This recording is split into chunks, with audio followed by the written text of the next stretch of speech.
बुजुर्ग को गिरा। चलो दोस्तों इस डिबेट को जरूर देखें क्योंकि इस डिबेट में बहुत मजा आएगा।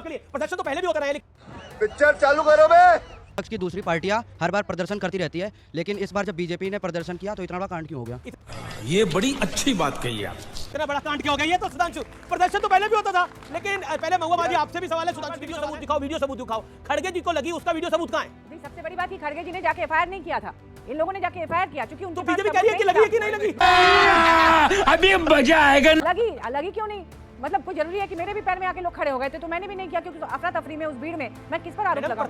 और जब दोनों तरफ से जब अफरा तफरी होती है तो आप उसको अलग से आइडेंटिफाई नहीं कर सकते हो कि किसने क्या कैसे किया। राहुल गांधी जी एक ऐसे उनको पता है कि पार्लियामेंट में सीसीटीवी लगा है। राहुल गांधी जी समझदार इंसान है, वो जाके किसी महिला को छेड़ देंगे, वो जाके किसी बुजुर्ग को गिरा देंगे। राहुल अरे कहना क्या चाहते हो? समझदार इंसान है, वो महिला को छेड़ देंगे, किसी बुजुर्ग को गिरा देंगे। पॉलिटिक्स थोड़ी उनको समाप्त करनी है। और यहाँ पर जो सवाल है सुधांशु आपके लिए, प्रदर्शन तो पहले भी होता रहा है, लेकिन बीजेपी के प्रदर्शन में इतना बड़ा कांड क्यों हुआ? कोट एंड कोट ऑडियंस, मैं नहीं बोल रहा। उसका कारण देखिए, राहुल गांधी बहुत समझदार इंसान है।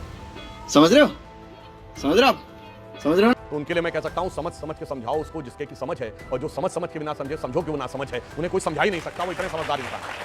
अब रही बात इसकी जो उन्होंने प्रश्न किया, मैं बात यही तो कहना चाहता हूं कि किसी ने भी देखा हो, हम लोग शांति से अपनी जगह खड़े थे। भाजपा कोई सांसद मूव नहीं कर रहा था, मूव करते हुए वो आए, इसमें कोई किंतु परंतु नहीं है। तो मुझे लगता है इसके बाद, और दूसरी बात, चलिए ये अंदर छोड़ दीजिए, संसद के अंदर क्या हुआ? लोकसभा में लोकसभा की पीठ के ऊपर चले गए।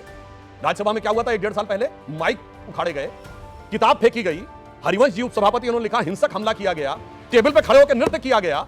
ये कोई पहली बार थोड़ी हुआ है। किसने किया था? कई थे सांसद, इनकी पार्टी के भी थे, नेता सदन। संजय सिंह पर कार्रवाई भी हुई थी। संजय सिंह टेबल पे चढ़ गए थे। टेबल पे चढ़ गए थे। और सुनिए, कांग्रेस के प्रताप सिंह बाजवा वो भी टेबल पे चढ़े और उठा के यूं फेंक के मारा।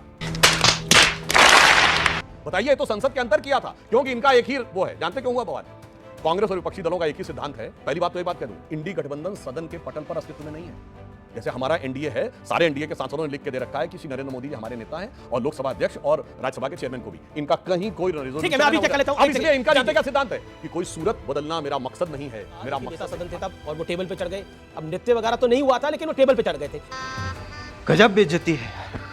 क्या आपको लगता है कि सदन की गरिमा, आप भी ऑनरेबल मेंबर ऑफ पार्लियामेंट है, सदन की गरिमा तार-तार हुई है? इस ऑडियंस में क्या व्यू जा रहा है? हमारे व्यूअर्स को क्या दिख रहा है, आप बताइए। दोस्ती को संजय सिंह जी बेनकाब करते हैं, देश के रिसोर्सेस एक आदमी को लुटाए जा रहे हैं। संजय सिंह जी बेनकाब किया है बेधड़क होके कि देश में हिंदू मुस्लिम कराया जा रहा है, और महिलाओं की समानता। देखिए अमित जी, हम सब परिवार वाले लोग हैं, बहन है, हमारी बेटियां हैं। ये रिवाज सिर्फ भाजपा में, हमारे घर में भी बहु बेटियां हैं, हम सत्कार करते हैं, लेकिन भाजपा इकलौती पार्टी है जिसमें ये रिवाज है कि शादी करो ही ना, जो ईश्वर जो नेचुरल नियम है उसके भी खिलाफ है। तो ये कहां से औरतों को सम्मान करेंगे? ये सामने है, सबके सामने है क्या क्या हो रहा है। कहां कभी कुछ संगठन मंत्री की वीडियो आ जाती है, कभी किसी संगठन मंत्री की वीडियो आ जाती है जिन्होंने कभी शादी नहीं की। ये कल्चर इनके यहाँ है, हमारे यहाँ नहीं है ये कल्चर। और जो लास्ट जो विपक्ष वाला आदमी वहां बात करता है, उस पर पर्चा दर्ज कर दो, उसको जेल में फेंक दो। ये बात हुई। आज देश की एजेंसियों का मिसयूज अगर कर रहा है तो प्रधानमंत्री जी और भाजपा कर रही है, और सत्ता को जो ललकारता है, चाहे संजय सिंह जी हो चाहे अरविंद केजरीवाल जी हो, उनके खिलाफ झूठे पर्चे बनाना इनका काम है। ये डेमोक्रेसी। जबकि अरविंद केजरीवाल जी पे तो कोर्ट में कोई भी उनको राहत नहीं मिली है। ये तो वो पार्टी है जिसमें कौन सी ऐसी चीज है जिसमें इनके नेता जेल नहीं गए। मतलब आप समझिए, दवाइयों का मामला हो, बिजली का मामला हो, दारू का मामला हो, एक पौवे के बदले दूसरा पौवा देने का मामला हो। रुको जरा, सबर करो।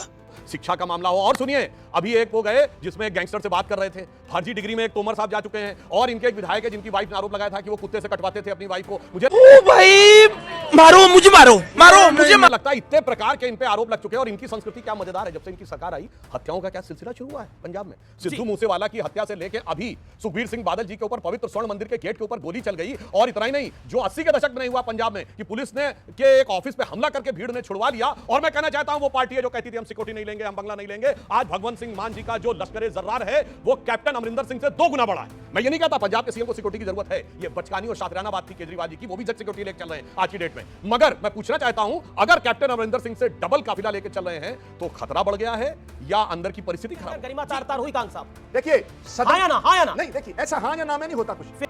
अच्छा, हमको सिखा रहा है। सदन को चलाने की जिम्मेवारी सत्तारूढ़ की रहती है। बिल्कुल होती है, लेकिन और गरिमा तार-तार हुई कि नहीं हुई? गृह मंत्री करेंगे तो गरिमा कहां बची बताइए? खत्म। Bye bye, tata, goodbye, गया।